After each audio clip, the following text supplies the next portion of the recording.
अब बच्चों question number 53 solve करते हैं।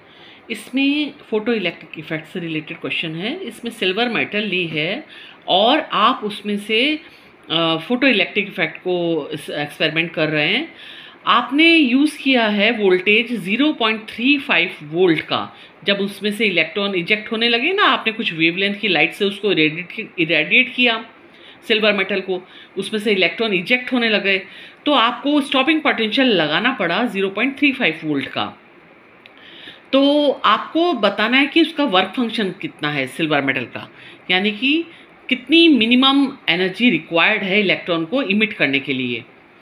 और ये जो वोल्टेज अप्लाई करी है ये किसके बराबर है? ये उसके इलेक्ट्रॉन जो इजेक्ट होगा ना, उसकी काइनेटिक एनर्जी के बराबर है।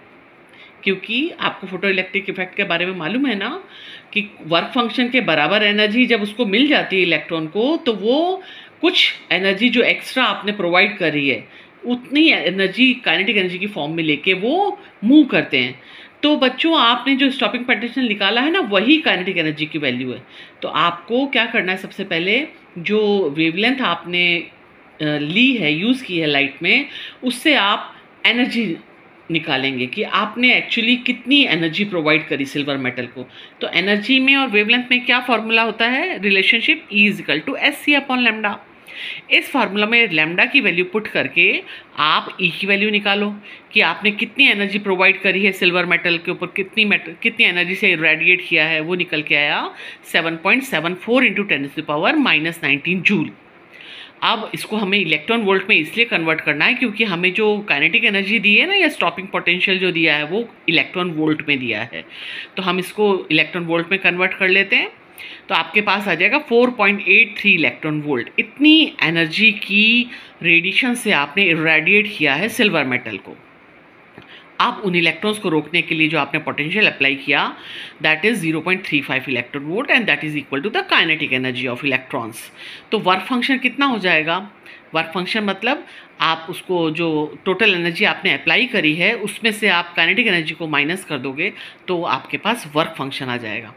तो वर्क फंक्शन कितनी मिनिमम एनर्जी है जो रिक्वायर्ड है किसी मेटल सरफेस में से इलेक्ट्रॉन को इजेक्ट करने के लिए, वो आई है 4.48 इलेक्ट्रॉन वोल्ट।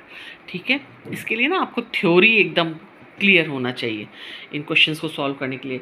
54th क्वेश्चन में बोल रहा है, वो एक फोटोन की वेवलेंथ दी है 150 पिकोमीटर, और वो जो इलेक्ट्रॉन है इतनी रेडिएशन से इरेडिएट जब आपने किया तो वो कुछ वेलोसिटी लेके बाहर निकल रहे हैं। ये वेलोसिटी क्या काम आएगी? आपको काइनेटिक एनर्जी को कैलकुलेट करने के काम आएगी। तो आपको ये कैलकुलेट करना है कि कितनी एनर्जी से वो इलेक्ट्रॉन जो था वो उसमें बाउंड था उस न्यूक्लियस के साथ। सबसे पहले क्या करें, हम देखते हैं कि हमने कितनी एनर्जी की रेडिएशन से उसको इरेडिएट किया है। तो एनर्जी निकालने के लिए आपने फॉर्मूला में पुट किया SC/λ, HC/λ, जितना लैम्डा आपने यूज़ किया पिकोमीटर में। तो आपको टोटल एनर्जी आ गई 13.25 × 10⁻⁻16 जूल। इतनी एनर्जी से आपने इरेडिएट किया था। अब उसमें से आप क्या करेंगे, वेलोसिटी दी है आपको, उसमें से काइनेटिक एनर्जी निकालो 12 mv² फार्मूला में पुट करके। तो आपके पास आ गई काइनेटिक एनर्जी 1.025 × 10⁻⁻16 जूल।